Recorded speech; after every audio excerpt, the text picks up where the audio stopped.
Donc aujourd'hui, jeudi 23 février, le NPA a décidé de faire une action symbolique et en essayant d'être le plus visible possible pour protester contre la loi des parrainages qui est pour nous une loi profondément antidémocratique. Alors aujourd'hui, parce que devaient être envoyés dans un premier temps donc les formulaires officiels à l'ensemble des élus, et cet envoi est repoussé de plusieurs jours, ce qui réduit donc la période de conversion des parrainages. Pour nous, c'est un problème supplémentaire, une difficulté supplémentaire, une barrière supplémentaire à l'obtention des 500 parrainages, qui est déjà une mission très compliquée pour les petits candidats, ou en tout cas ceux qui sont obligés d'aller chercher les parrainages. Donc on tient à dénoncer ça, cet aspect antidémocratique, mais on tient... Oui, donc c'est un lâcher de ballon, parce qu'on ne l'a pas expliqué. En fait, notre initiative, c'est un lâcher de ballon. Donc c'est un peu comme une bouteille à la mer, sauf que là, c'est un ballon dans le ciel. Et avec un message, on espère que les 200 ballons et quelques vont tomber sur les 200 et quelques communes qui nous manquent.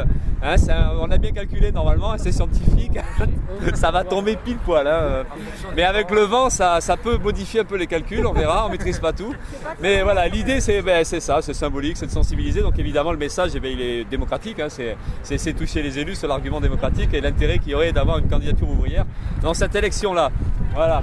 Il faut parrainer le seul ouvrier. Il faut parrainer le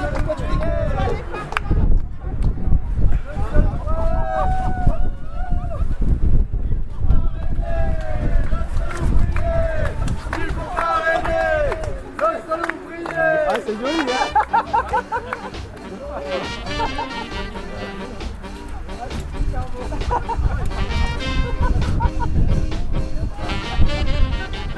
Mais on tient aussi d'une certaine manière à se solidariser de l'ensemble des élus des petites communes qui protestent, qui expriment aussi leur ras-le-bol contre cette loi des parrainages, mais surtout en fait qui protestent contre les difficultés quotidiennes de gestion des communes, parce que ça fait un bon moment qu'il y a un discours d'austérité qui est imposé aux communes, mais un peu comme à l'ensemble des salariés, comme à l'ensemble des services publics. On nous explique qu'il n'y a plus d'argent, qu'il faut serrer la ceinture, et les petites communes en tout cas subissent de plein fouet cette politique-là. Donc c'est réduction des dotations publiques, et puis ce sont des lois comme la loi NOTRe qui enlèvent même des pouvoirs aux communes en éloignant les centres de décision ailleurs, et donc difficulté d'avoir des subventions ou de l'argent pour des différents projets, pour tout ce qui peut être utile à la commune.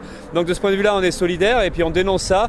Mais le problème qu'on a aussi, donc du coup, c'est que le ras-le-bol des élus, il se retourne aussi contre nous, parce qu'en fait, beaucoup d'élus décident de plus parrainer parce que ras-le-bol de ça, des politiques d'austérité, ras-le-bol des discours comme ça, puis ras-le-bol aussi des magouilles et puis des histoires de Fillon, de Macron qui prennent qui piquent dans les caisses publiques. Hein, alors on voit le double discours, quand les richesses d'un côté pour les gros, toujours pareil, et puis les difficultés pour les petits, et là c'est les petites communes. Donc c'est aussi cette idée qu'il y a le ras-le-bol, quoi. Et donc nous on en subit les conséquences, parce qu'en fait comme ils veulent plus parrainer ou de moins en moins, on s'aperçoit que c'est plus difficile pour nous. Donc voilà, on tient à dire tout ça, à rappeler que c'est une loi antidémocratique, à rappeler que en tout cas nous on fera tout pour essayer de convaincre au moins 500 élus pour nous parrainer. Et puis après voilà, c'est toute la bataille aussi pour la démocratie, toute la bataille qu'il y a aussi contre les politiques d'austérité. Il y a aussi besoin qu'il y ait des candidats qui représentent autre chose. Justement, nous, en plus, on est une candidature ouvrière avec des idées anticapitalistes, mais à l'opposé de tout ce monde de politiciens qui passent leur vie dans les allées du pouvoir, et puis qui gardent tout le temps leur mandat, et puis qui en plus, on voit bien que c'est aussi tout un milieu au service des plus riches. Donc ça serait intéressant et un peu légitime quand même qu'il y ait des candidatures complètement différentes, et donc on essaie de convaincre là-dessus, cet aspect démocratique. On ne demande pas d'être soutenu évidemment pour nos idées politiques, mais au moins qu'il y ait une diversité, qu'il y ait une représentation politique différente. Et même pour eux, ça serait tout bénef, dans le sens où leur colère contre ce milieu-là de politiciens souvent magouilleurs ou corrompus, qu'ils puissent avoir la traduction au moins d'autres choses, quoi, dans cette élection-là. Donc on essaie de le convaincre là-dessus, sur notre utilité à nous, et d'être même quelque part le porte-parole de ce ras-le-bol-là, de la dénonciation de ces politiques d'austérité, puis du détournement de l'argent qui est concentré dans peu de mains.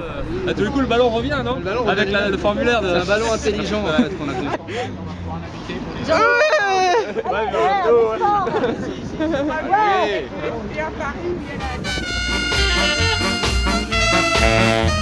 Ouais.